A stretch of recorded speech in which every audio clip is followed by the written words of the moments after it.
بسم اللہ الرحمن الرحیم۔ السلام علیکم۔ پروگرام الکلام کے ساتھ آپ کا میزبان محمد شعیب رضا حاضر خدمت ہے۔ ناظرین کرام، اس پروگرام کے پہلے حصہ میں ہم قرآن کریم کی کچھ آیات کو سمجھنے کی کوشش کریں گے اور دوسرے حصہ میں اپنے عہد کے نمائندہ سیاسی، سماجی، مذہبی اور معاشرتی موضوعات پہ پیدا ہونے والے سوالات کے جوابات ایک نئے نقطہ نظر سے جاننے کی کوشش کریں گے۔ ہمارے ساتھ شریک گفتگو ہیں جناب امانت رسول صاحب۔ امانت صاحب، بہت شکریہ آپ کے وقت کا۔ میری معاونت کے لیے موجود ہیں جناب شارق رسول۔ شارق، بہت شکریہ آپ کے وقت کا۔ ناظرین کرام، آپ کی اسکرین پہ ہمارا واٹس ایپ نمبر آ رہا ہوگا، آپ ہمیں اپنے سوالات واٹس ایپ کر سکتے ہیں، ہم انشاءاللہ آپ کے سوالات کو ضرور ایڈریس کریں گے۔ گزشتہ پروگرام میں ہم گفتگو کر رہے تھے قارون پہ، حضرت موسیٰ علیہ السلام کے قصہ کے اندر ایک کریکٹر، ایک کردار قارون کا بھی ہے، ہم نے اس پہ گفتگو کی تھی۔ آج سورۃ القصص کی 79 آیت سے ہم نے شروع کرنا ہے۔ میں جناب امانت رسول صاحب سے گزارش کروں گا اپنی گفتگو کا آغاز کیجیے گا۔ بسم اللہ الرحمن الرحیم۔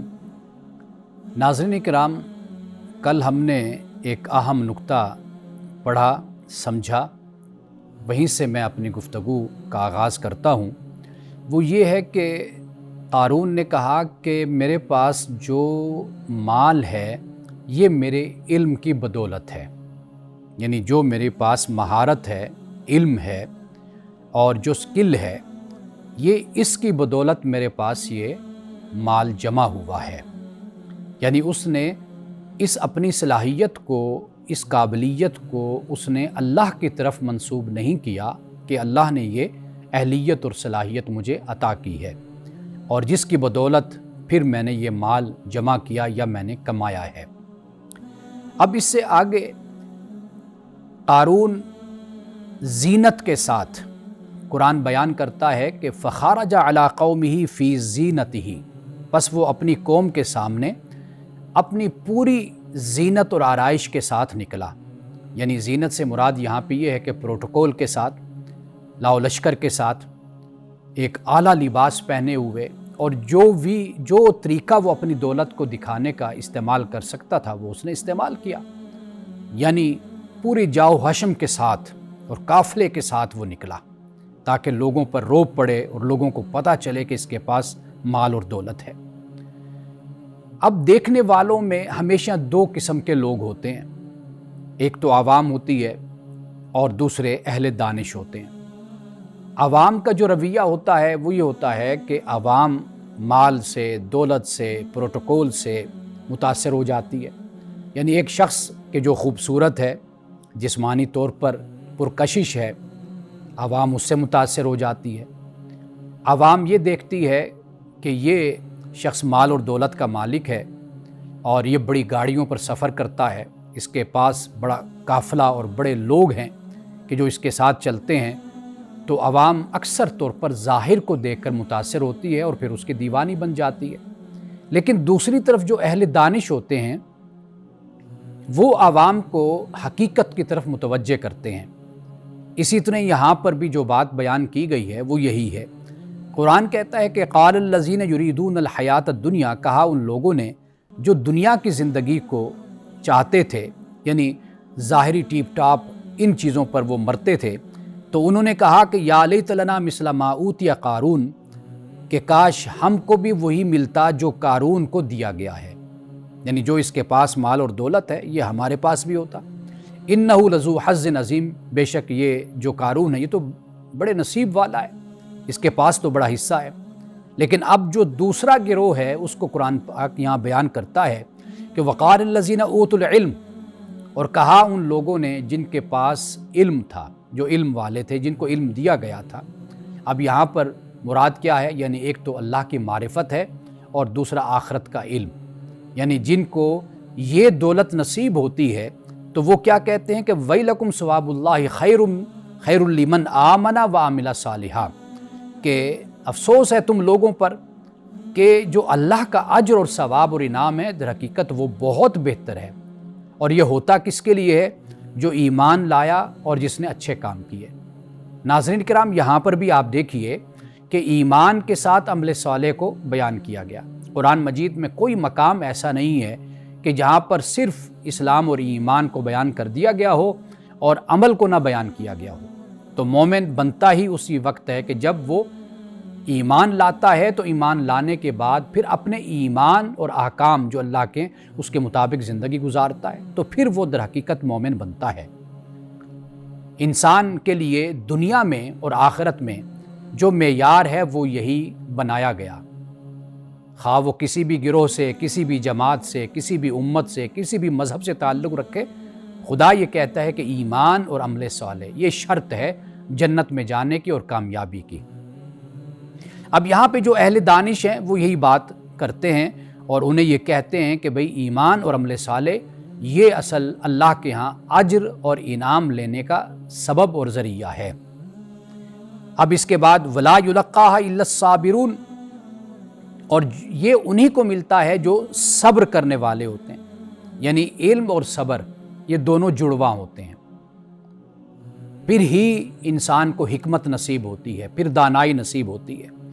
اور قرآن پاک نے اس بات کو بیان کر دیا کہ جو صابرین ہیں یہ صابرین در حقیقت یہ وہی ہیں کہ جو اہل دانش ہیں، جو اہل علم ہیں، اہل حکمت ہیں، کہ جو عوام کو یہ بات سمجھاتے ہیں کہ بھئی آپ ظاہر پہ نہ جائیں بلکہ آپ باطن کو دیکھیں، آپ اخلاق کو دیکھیں۔ قارون کے پاس بے شک بہت زیادہ دولت ہے، لاؤ لشکر ہے، سب کچھ ہے، لیکن یہ دیکھیں کہ یہ اپنے وقت کے پیغمبر پر ایمان نہیں لایا، پیغمبر کے خاندان سے ہونے کے باوجود بھی ایمان نہیں لایا، اور صرف یہ بات نہیں کہ ایمان نہیں لایا بلکہ پیغمبر کے خلاف سازش بھی کرتا ہے، لوگوں میں جا کر پھر بدگمانیاں پیدا کرتا ہے۔ حضرت موسیٰ علیہ السلام پر جیسے تورات میں اس بات کو بیان کیا گیا کہ تہمتیں لگاتا ہے، مجمع میں کھڑا ہو کر الزام لگاتا ہے، آپ کی شخصیت کے بارے میں لوگوں میں غلط فہمیاں پیدا کرنے کی کوشش کرتا ہے۔ یہ ہے قارون کا کردار کہ جو اپنے مال اور دولت کی بنیاد پر یہ سمجھتا ہے کہ مجھے تو کبھی زوال نہیں آنا، میرا اقتدار، میری حکومت، میرا سب کچھ اسی طرح قائم اور دائم رہے گا، یہ سب کچھ میرے علم کی بنیاد پر ہے، میری مہارت کی بنیاد پر ہے، اس میں اللہ تعالیٰ کا کوئی لینا دینا نہیں ہے، نعوذ باللہ۔ یہ وہ فرعون ہے کہ اہل دانش اس کی بربادی اور اس کے انجام کو پہلے سمجھ گئے تھے، اس لیے اس کی دولت پر وہ ریجھے نہیں، اس کی دولت پر وہ کبھی فریفتہ نہیں ہوئے، متاثر نہیں ہوئے، بلکہ عوام کو یہ بتایا کہ یہ چند روزہ ہے یہ سارا معاملہ، اصل جو معاملہ ہے وہ یہ ہے کہ ایمان اور عمل صالح جو اس میں کامیاب ہوا اور اس میں اس نے اس معیار کو قائم رکھا، در حقیقت وہی اللہ کے ہاں سرخرو ہوگا۔ اب اس کے بعد فرمایا فَخَسَفْنَا بِهِ وَبِدَارِهِ الْأَرْضِ، اب پھر کیا ہوا؟ جیسے میں نے ناظرین کرام یہ بیان کیا کہ مجمع میں اس نے حضرت موسیٰ علیہ السلام پر تہمت اور الزام لگایا، تو حضرت موسیٰ علیہ السلام نے اس پر لعنت کی اور اس پر بد دعا بھیجی، اور اس کا یہ پھر نتیجہ ہوا کہ فَخَسَفْنَا بِهِ وَبِدَارِهِ الْأَرْضِ، پھر ہم نے اس کو اور اس کے گھر کو زمین میں دھنسا دیا۔ فَمَا كَانَ لَهُ مِنْ فِئَةٍ يَنْصُرُونَهُ مِنْ دُونِ اللَّهِ، پھر اس کے لیے کوئی جماعت نہ اٹھی جو اللہ کے مقابلے میں اس کی مدد کرتی۔ وَمَا كَانَ مِنَ الْمُنْتَصِرِينَ، اور نہ وہ خود اپنے آپ کو بچا سکا۔ یہاں پر خاص طور پہ اس لیے بیان کر دیا اس لیے کہ جو مال اور دولت رکھنے والے ہیں ان کے لاؤ لشکر بھی ہوتے ہیں، ان کے ساتھ بڑے لوگ بھی ہوتے ہیں جو ہر وقت ان کو اس بات کی تسلی دیتے ہیں کہ آپ پریشان نہ ہو، ہم آپ کے ساتھ ہیں، ہر دکھ میں سکھ میں ہم آپ کے ساتھ ہوں گے، جبکہ وہ ان کی دولت سے متاثر ہوتے ہیں اور اس کی وجہ سے ان کی عزت کر رہے ہوتے ہیں۔ لیکن جب اللہ کے مقابلے میں جو قارون کا حال ہوا، اللہ نے جو کیا، اب صورتحال یہ بنی کہ وہ اللہ کے مقابلے میں کوئی اس کی مدد نہیں کر سکے۔ اب اس کے بعد فرمایا کہ وَأَصْبَحَ الَّذِينَ تَمَنَّوْا مَكَانَهُ بِالْأَمْسِ، اور جو لوگ کل اس کے جیسا ہونے کی خواہش کا اظہار کر رہے تھے اب وہ کیا کہتے ہیں؟ یقولون وَيْكَأَنَّ اللَّهَ يَبْسُطُ الرِّزْقَ لِمَن يَشَاءُ مِنْ عِبَادِهِ وَيَقْدِرُ، وہ کہتے ہیں کہ افسوس، بے شک اللہ اپنے بندوں میں سے جس کے لیے چاہتا ہے رزق کشادہ کر دیتا ہے اور جس کے لیے چاہتا ہے رزق کو تنگ کر دیتا ہے۔ اصل معاملہ کیا ہے؟ رزق ہے تو یہ بھی امتحان اور آزمائش، رزق نہیں ہے تو یہ بھی آزمائش۔ دیکھنا یہ ہے کہ بندہ اگر وسعت میں ہے تو شکر ادا کرتا ہے یا نہیں کرتا، اگر تنگی میں ہے صبر کرتا ہے یا نہیں کرتا۔ اب اس کے بعد فرمایا لولا امن اللہ علینا لخاسف بنا، اگر اللہ نے ہم پر احسان نہ کیا ہوتا تو ہم کو بھی زمین میں دھنسا دیتا۔ وَإِكَأَنَّهُ لَا يُفْلِحُ الْكَافِرُونَ، بے شک انکار کرنے والے فلاح نہیں پائیں گے۔ ناظرین کرام، یہاں وقت ہوا چاہتا ہے ایک بریک کا، ہمارے ساتھ رہیے گا۔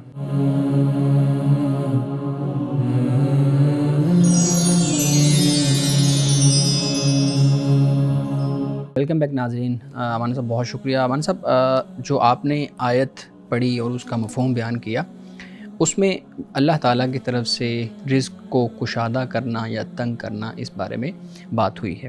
سوال میرا یہ ہے کہ اگر کوئی شخص جس کے پاس رزق کی تنگی ہے اور کوئی دوسرا شخص ایسا ہے جس کے پاس رزق کی کشادگی ہے، اللہ رب العزت نے اس کو کشادہ رزق عطا کیا ہے، تو پہلی صورت میں جس کے پاس رزق کم ہے کیا وہ خدا کی ناراضگی کی علامت ہے؟ اور دوسری صورت میں اگر کسی کے پاس وافر مقدار میں رزق ہے، مال و دولت ہے، تو کیا اس کا خدا کے قریب ہونا اور خدا کے محبوب ہونا اس کو ظاہر کرتا ہے؟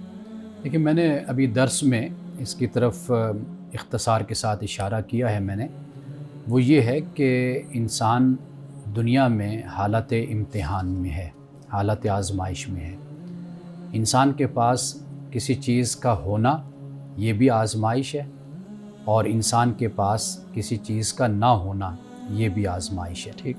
صحت کا معاملہ ہے، بیماری کا معاملہ ہے، اولاد کا ہونا نہ ہونا، دنیا سے چلے جانا والدین کی زندگی میں، یا پھلوں کا قرآن پاک نے اس کو بیان کیا، اس کی کمی اور بیشی ہونا. صحیح.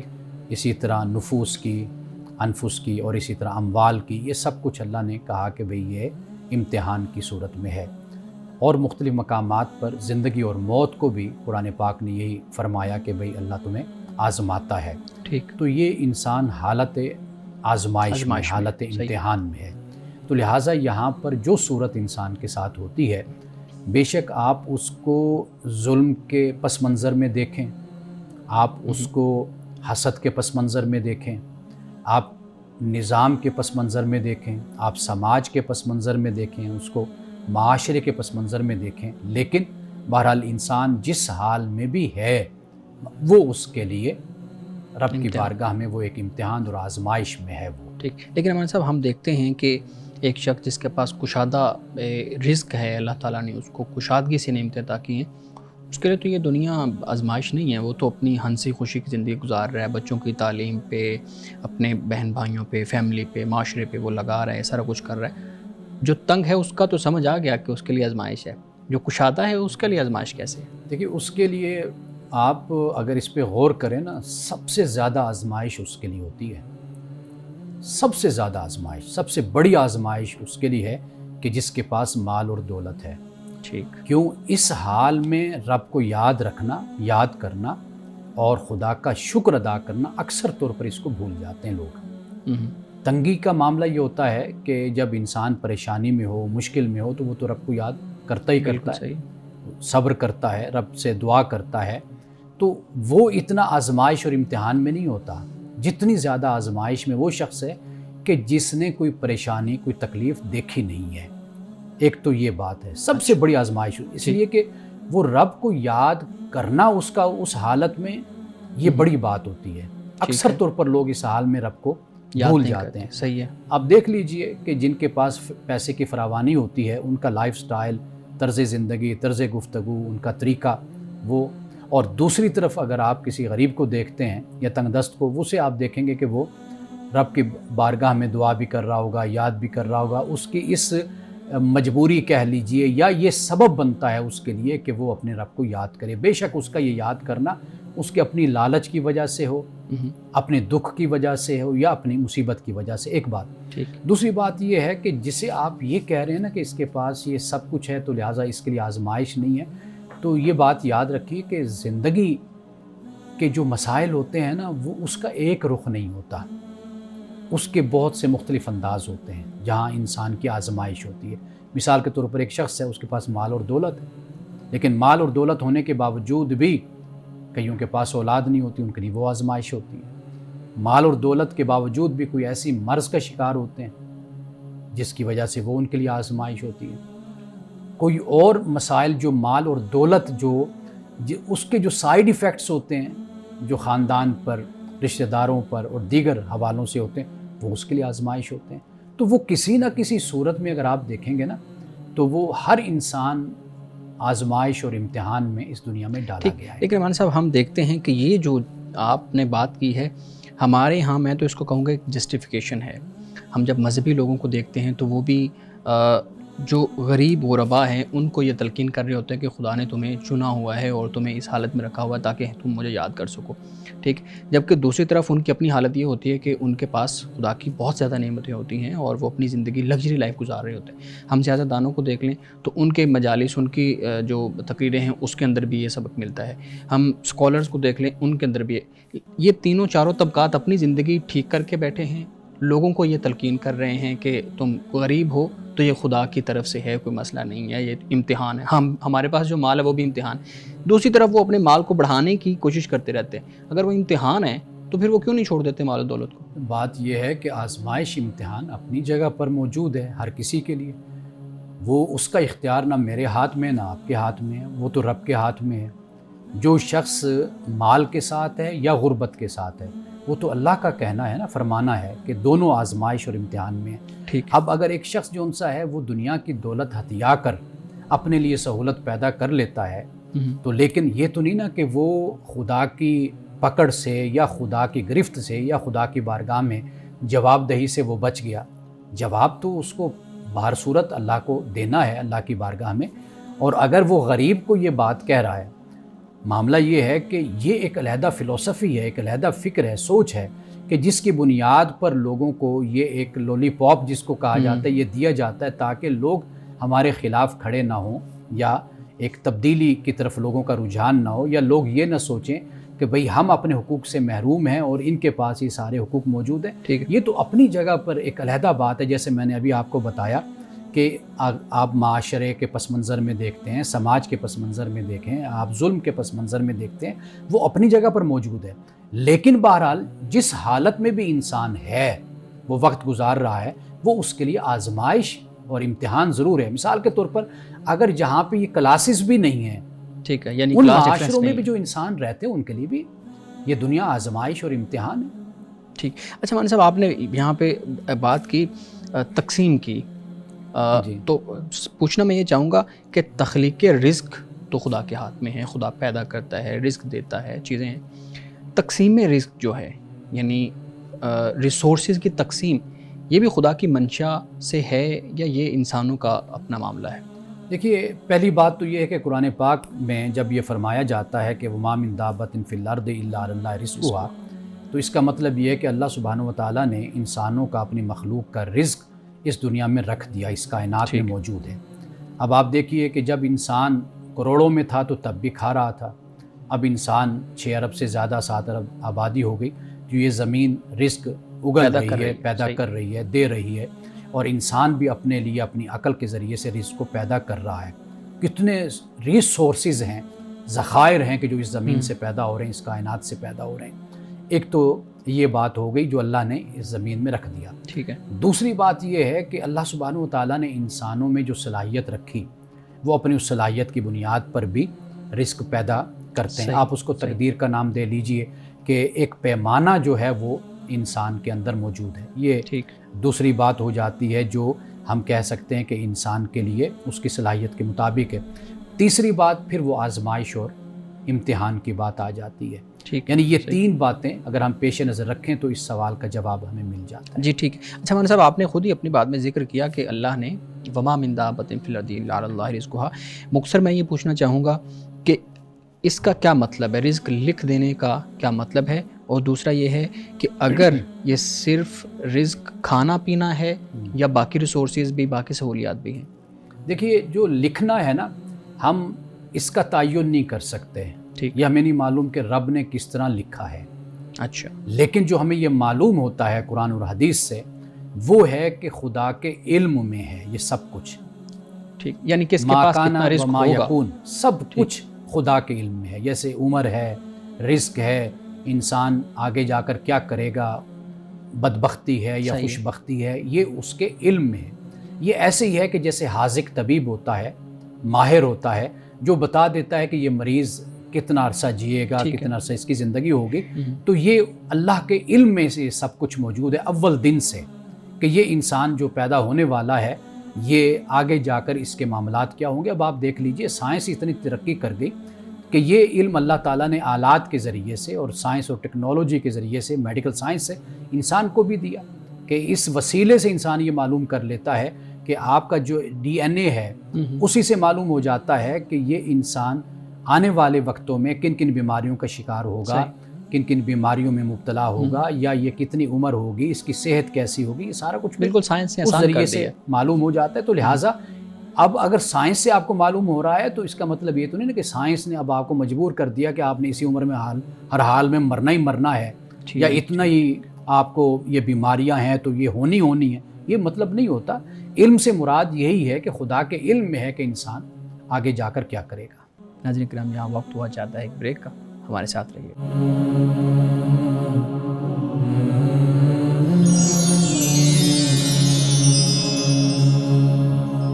ویلکم بیک ناظرین۔ امان صاحب، رزق پہ بات چل رہی تھی۔ اللہ رب العزت نے ہر شخص کے، ہر جاندار کے رزق کا ذمہ لیا ہے۔ ہم دیکھتے ہیں کہ اللہ رب العزت نے وعدہ تو کیا ہے کہ رزق ہر ایک کو ملے گا، جیسے وَمَا مِن دَابَّةٍ فِي الْأَرْضِ إِلَّا عَلَى اللَّهِ رِزْقُهَا۔ دوسری طرف ہم دیکھتے ہیں کہ بچے مال نیوٹریشن سے مر رہے ہیں، رزق کی کمی کی وجہ سے مر رہے ہیں۔ مائیں اپنے بچوں کو اس لیے جو ہے نا وہ ذبح کر رہی ہیں یا مار رہی ہیں کہ رزق نہیں ہے۔ یعنی مختلف دنیا کے مختلف ممالک میں، خطوں میں ہمیں یہ چیز نظر آتی ہے۔ تو جب خدا نے وعدہ کر لیا رزق کا، تو پھر ایک بچے کا کیا قصور ہے کہ وہ مر رہا ہے رزق کے بغیر؟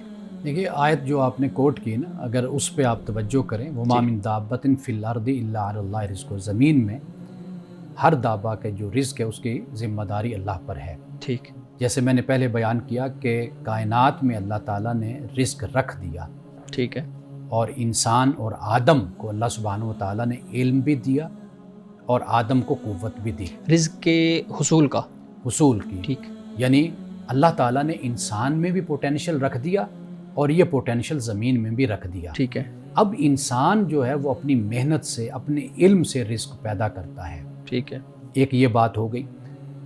دوسری بات یہ ہے کہ اللہ سبحانہ و تعالیٰ نے 1,24,000 کم و بیش پیغمبر بھی بھیجے۔ اب وہ جو پیغمبر آئے وہ کس لیے آئے؟ وہ یہی بتانے آئے کہ بھئی آپ اللہ کے بندے بن کر زندگی گزاریں، یعنی جو اللہ نے آپ کو احکام دیے ہیں ان کے مطابق آپ اپنا نظام اور اپنا سسٹم چلائیے۔ یعنی اللہ سبحانہ و تعالیٰ نے عدل کی کتنی تلقین فرمائی، قرآن مجید کو آپ پڑھ کر دیکھ لیجئے۔ اب وہ عدل یہی ہے نا کہ آپ دوسرے انسانوں کے ساتھ انصاف کریں گے، آپ ان کے ساتھ ظلم اور زیادتی نہیں کریں گے۔ اس سے مراد یہ ہے کہ فرد سے لے کر اجتماع تک آپ ایک ایسا معاشرہ، ایک ایسا سماج قائم کریں گے کہ جہاں پر کوئی شخص بھی اپنی بنیادی ضرورتوں سے محروم نہیں رہے گا۔ حضرت فاروق اعظم رضی اللہ تعالیٰ انہوں نے جو ویلفیئر سٹیٹ کا تصور دیا وہ یہی تصور تھا۔ آج دنیا بھی اس کو فالو کرتی ہے، ماڈرن ورلڈ اسی چیز کو فالو کرتی ہے۔ تو اللہ سبحانہ و تعالیٰ نے زمین پر انسان کو خلیفہ بنایا، یہ مرتبہ، یہ مقام انسان کو عطا کیا، اور پھر اس کو کائنات کے ان ذخائر کا مالک بنایا، یعنی اس تک پہنچ دسترس انسان کو اللہ نے عطا کی ہے اس علم اور قوت کی بنیاد پر۔ تو اب آگے کام کرنا پھر انسانوں کا ہے نا۔ یہ اب اللہ نے تو پیدا کر دیا، پوٹینشل انسان میں بھی رکھا، زمین میں بھی رکھا۔ صحیح۔ اب انسان اگر دوسرے انسان کو حق نہ دے تو یہ بھی ایک انسان کے لیے آزمائش بن جاتی ہے۔ بالکل صحیح ہے۔ اچھا، ایک اور چیز اسی سے متعلق، جب اللہ تعالیٰ نے ہر ایک کا رزق آپ بتا رہے ہیں کہ زمین کے اندر رکھ دیا ہے، تو پھر ہمارے ہاں جب ہر ایک کا رزق لکھا ہوا ہے تو فیملی پلاننگ، بچوں کی تعداد کم ہونا اور ان چیزوں کے اوپر پھر کیوں بات ہوتی ہے؟ دیکھیے یہ ہوتی ہے بات انسان کی عقل کی بنیاد پر۔ یعنی اللہ سبحانہ و تعالیٰ نے انسان کو جو اس رشتے میں جوڑا، میاں بیوی کے رشتے میں، انسان اپنی صلاحیت، اپنی استعداد، اپنی طاقت کے مطابق رزق کماتا ہے، آگے بڑھتا ہے۔ وہ یہ دیکھتا ہے کہ میرے پاس جو رزق ہے وہ اتنا ہے کہ جس میں میں اپنا گزارا کر سکتا ہوں، یا میں اس دیے ہوئے رزق میں اتنے اپنے بچے اور اس معاملات کو میں اس طرح چلا سکتا ہوں، تو وہ اس حساب سے اپنی پلاننگ اور منصوبہ بندی کرتا ہے۔ صحیح۔ اگر آپ اسی سوال کو، اسی اعتراض کو اگر آپ اپلائی کریں مختلف جگہوں پر، تو میرا خیال ہے کہ پھر بہت بڑا اعتراض اور سوال ہر جگہ پر کھڑا ہوگا۔ مثال کے طور پر آپ ₹1,00,000 کماتے ہیں مہینے میں، تو آپ کہتے ہیں کہ میں اس طرح خرچ کروں کہ میرا مہینہ اچھا گزر جائے، صحیح، اور اس کے بعد پھر دوسری سیلری آ جائے۔ ٹھیک ہے۔ اب آپ کہیں گے جی اللہ تعالیٰ نے جب رزق پیدا کر دیا تو میں ₹1,00,000 کی پلاننگ کیوں کروں؟ میں 1,00,000 ایک دن میں ہی 1 گھنٹے میں اڑا دیتا ہوں، باقی اللہ تعالیٰ مجھے دے گا، توکل ہے اللہ پر۔ تو یہ انسان کو جو اللہ نے عقل کی دولت عطا کی ہے نا، یہ پھر اس کے مطابق پھر انسان اپنی زندگی میں فیصلے کر کے آگے بڑھتا ہے۔ بالکل ٹھیک۔ آخری سوال امان صاحب، وفی السماء رزقکم وما توعدون، آسمان میں رزق کا کیا مطلب ہے؟ دیکھیے قرآن پاک میں یہ ایک عربیت کا ایک اسلوب ہے، ایک انداز ہے۔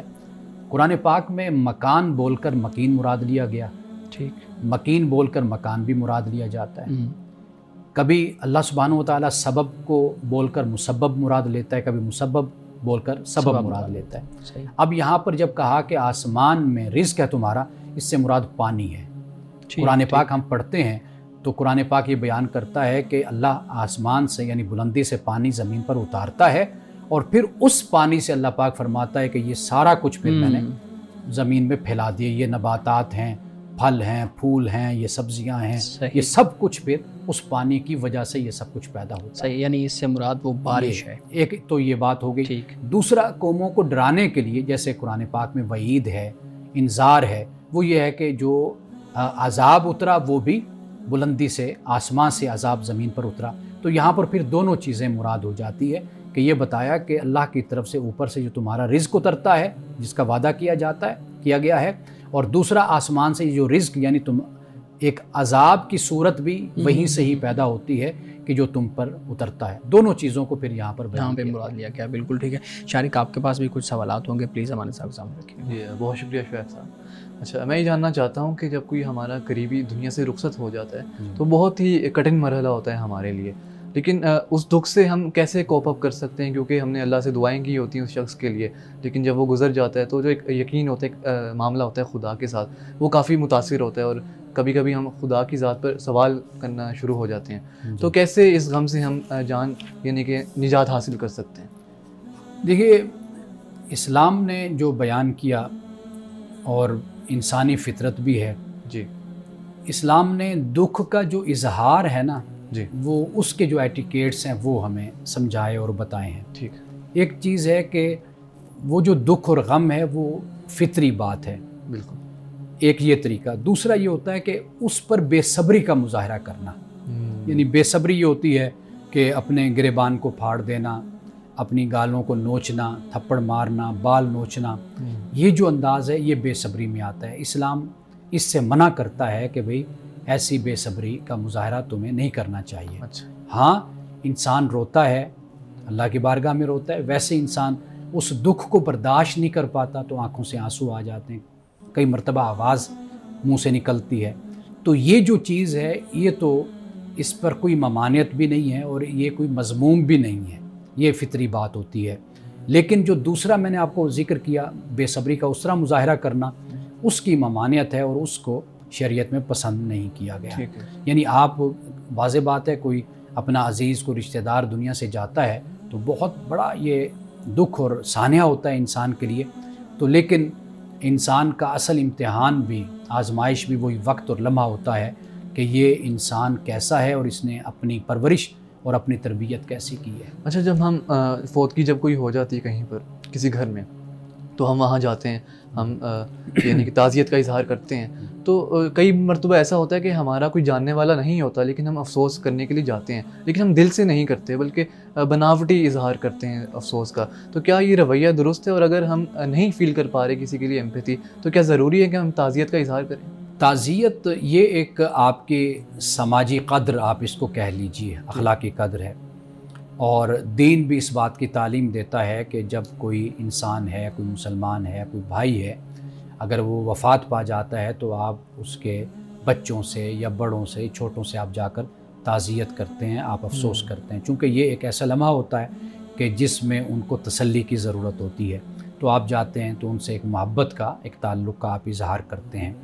باقی جہاں تک معاملہ ہے کہ دل ہے یا نہیں ہے، تو واضح بات ہے کہ اپنا جو غم اور دکھ ہوتا ہے اس پر انسان کی جو شدت ہوتی ہے وہ دوسرے کے دکھ اور غم پر وہ شدت نہیں ہوتی، یہ تو ایک فطری معاملہ ہوتا ہے، تو لہٰذا اس پر تو کوئی پریشان ہونے کی ضرورت نہیں ہوتی۔ ہاں اگر انسان کسی کی وفات پر اپنی طرف سے کسی خوشی میں مبتلا ہو جاتا ہے تو ایسے شخص کا علاج ہونا چاہیے اور سمجھایا جانا چاہیے کہ بھئی کسی کا غم، کسی کا دکھ جو ہوتا ہے وہ اس پر انسان اگر محسوس نہیں کر سکتا تو کم از کم خوشی کا اظہار بھی اس کو نہیں کرنا چاہیے، اور مرنے والے کو ہمیشہ اچھے الفاظ میں ہی یاد کرنا چاہیے۔ ناظرین کرام، بقیہ سوالات لیتے ہیں ایک بریک کے بعد، ہمارے ساتھ رہیے گا۔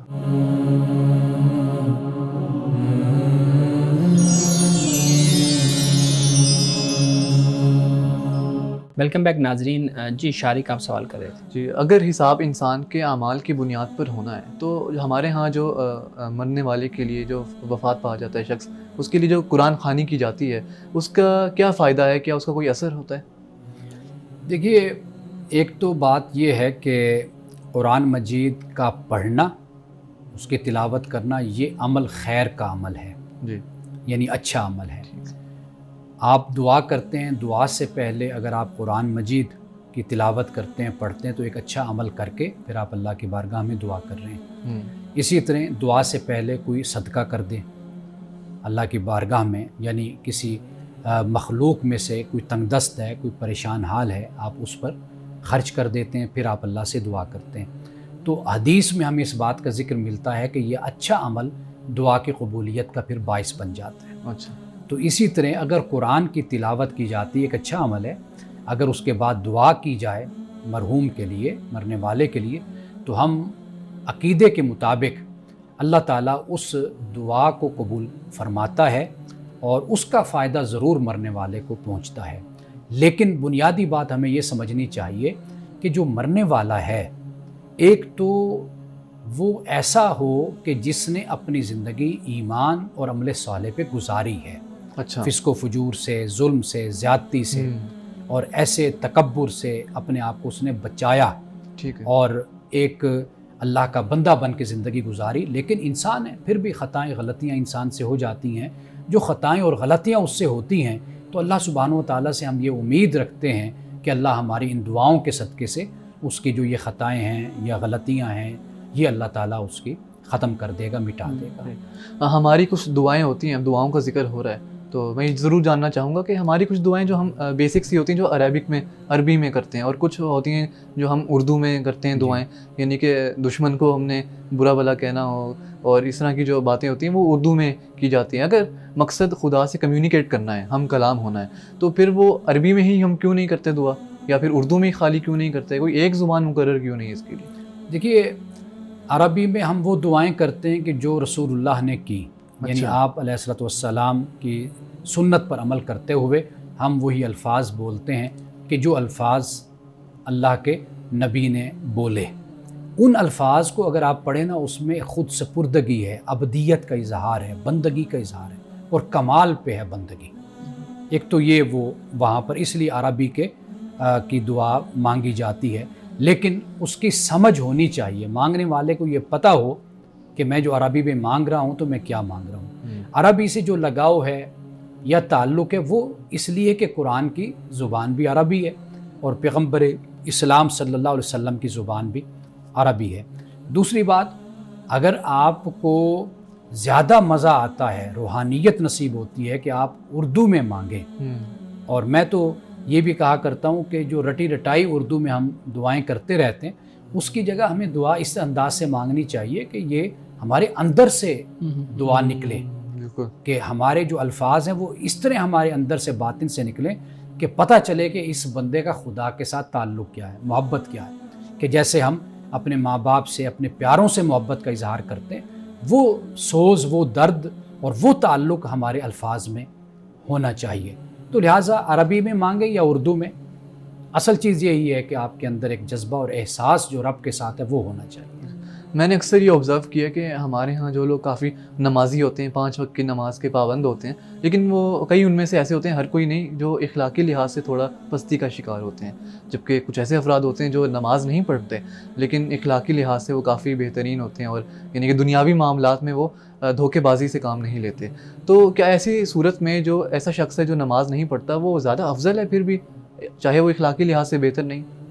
دیکھیے، کوئی کسی کام میں افضل ہو سکتا ہے، کوئی کسی کام میں افضل ہو سکتا ہے، کوئی کسی معاملے میں کمزور ہو سکتا ہے، کوئی کسی معاملے میں کمزور ہو سکتا ہے، یہ معاملہ ہے۔ بہرحال جو نماز پڑھ رہا ہے تو نماز اپنی جگہ فضیلت اور درجہ رکھتی ہے، جو نہیں پڑھ رہا وہ کوتاہی کر رہا ہے، غلطی کر رہا ہے، گناہ کر رہا ہے۔ اسی طرح اخلاق، محبت اور ایمانداری، شرافت، یہ اپنی جگہ بہت بڑی نیکی اور بہت بڑا اچھا کام ہے۔ وہ شخص کہ جو نماز پڑھ رہا ہے اگر وہ ان خوبیوں سے محروم ہے تو وہ بھی بہت بڑا گناہ کر رہا ہے، بہت بڑی غلطی کر رہا ہے۔ تو لہٰذا کوئی نیکی کسی غلطی اور کسی کوتاہی کا بدل نہیں بن سکتی۔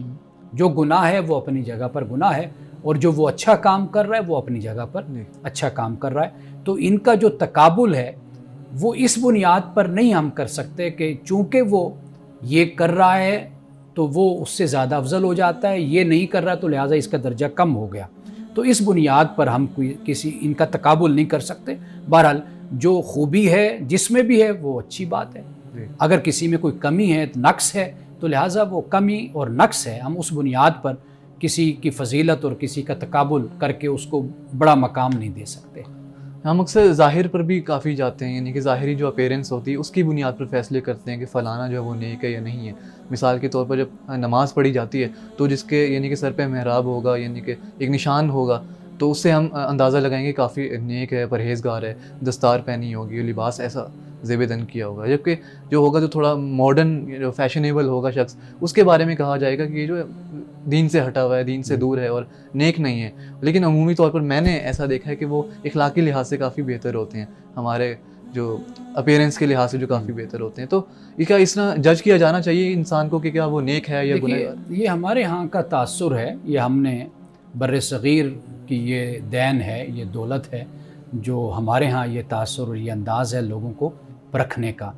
اگر آپ پاکستان سے بر صغیر سے آپ باہر جائیں گے تو علماء نے بھی 3 پیس سوٹ پہنے ہوتے ہیں، ہاں جی، ان کی بھی داڑھی چھوٹی ہوتی ہے، کسی کی بڑی ہوتی ہے، کوئی شیو کرتا ہے تو، لیکن کوئی کسی کو اس طرح جج نہیں کر رہا ہوتا کہ اس شخص نے یہ حلیہ نہیں اختیار کیا تو لہٰذا یہ دینی اور مذہبی نہیں ہے۔ ہاں جی، اور اگر آپ صحابہ کے زمانے میں آپ دیکھیے تو وہاں پر جو یہ ماتھے کے محراب ہے نا، اس سے کسی کو نہیں پرکھا جاتا تھا، اچھا، بلکہ صحابہ میں اس چیز کو پسند بھی نہیں کیا جاتا تھا کہ اسے کہا جاتا تھا کہ بھئی اس اپنے ماتھے کے محراب کو دور کرو۔ اچھا، حضرت عبداللہ ابن عمر سے یہ بات منقول کی جاتی ہے، نقل کی جاتی ہے کہ آپ نے ایک شخص کا محراب دیکھا، آپ نے کہا کہ بھئی اگر تمہارے چہرے پر کوئی داغ ہو تو تم اس داغ کو دور کرتے ہو نا، تو یہ جو تمہارے ماتھے پر نشان ہے اس کو بھی دور کرو، یہ داغ ہے۔ اچھا، تو مطلب یہ ہے کہ جو نمود و نمائش میں چیز آ جاتی ہے جو انسان کو امتحان میں ڈال دیتی ہے کہ انسان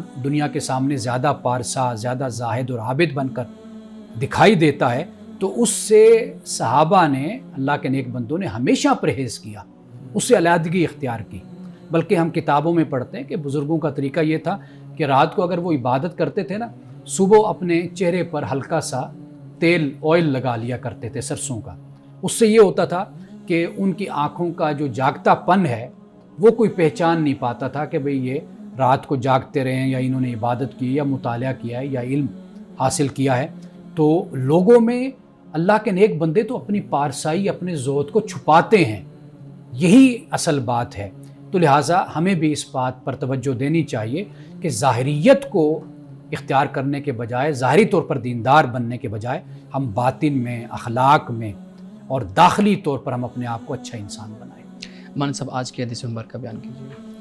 آج کی حدیث یہ دعا کے حوالے سے ہے۔ رسول اللہ صلی اللہ علیہ وسلم یہ دعا فرمایا کرتے تھے۔ حضرت عبداللہ ابن عمر یہ روایت کرتے ہیں کہ رسول اللہ صبح اور شام کبھی بھی آپ یہ دعائیں نہیں چھوڑا کرتے تھے۔ وہ کیا ہے؟ اللہم انی اسألک العافیۃ فی الدنیا والآخرہ، اے اللہ میں تجھ سے دنیا اور آخرت میں عافیت کا سوال کرتا ہوں، یعنی سلامتی کا سوال کرتا ہوں۔ اور اللہ کی بارگاہ میں آپ یہ بھی دعا کرتے تھے، اللہم انی اسألک العفو والعافیۃ فی دینی و دنیای و اہلی و مالی، اے اللہ میں تجھ سے سوال کرتا ہوں اپنے دین میں، اپنی دنیا میں، اپنے گھر والوں میں اور اپنے مال میں۔ کس چیز کا سوال کرتا ہوں؟ معافی کا اور عافیت کا، یعنی سلامتی کا۔ اور آپ یہ بھی اللہ کی بارگاہ میں دعا کرتے تھے، اللہم استر عورتی و آمن روعاتی، کہ اے اللہ میری ہر چھپانے والی چیز کو چھپا دے اور میرے دل کو امن دے۔ اور آخری دعا یہ حضرت عبداللہ ابن عمر روایت کرتے ہیں کہ رسول اللہ کی بارگاہ میں دعا کرتے تھے کہ اللہم احفظنی من بین یدی ومن خلفی وعن یمینی وعن شمالی ومن فوقی واعوذ بعظمتک ان اغتال من تحتی، کہ اے اللہ میں تیری بارگاہ میں یہ سوال کرتا ہوں کہ سامنے سے، پیچھے سے، دائیں سے، بائیں سے، اوپر سے میری حفاظت فرما، اور میں تیری عظمت کی پناہ مانگتا ہوں کہ مجھے نیچے سے ہلاک کر دیا جائے۔ نیچے سے مراد یعنی زمین سے، جیسے زلزلہ آتا ہے اور انسان کی ہلاکت ہو جاتی ہے، تو رسول اللہ صلی اللہ علیہ وسلم اللہ کی بارگاہ میں یہ دعائیں صبح اور شام مانگا کرتے تھے۔ ناظرین کرام، اس دعا کے ساتھ اپنے پروگرام کا اختتام کریں گے۔ اللہ رب العزت حسن کلام اور تاثیر کلام عطا فرمائے، ہماری زبان کے گروہ کو کھول دے اور سننے والوں تک خیر کا پیغام پہنچے۔ اجازت دیجیے، خدا حافظ۔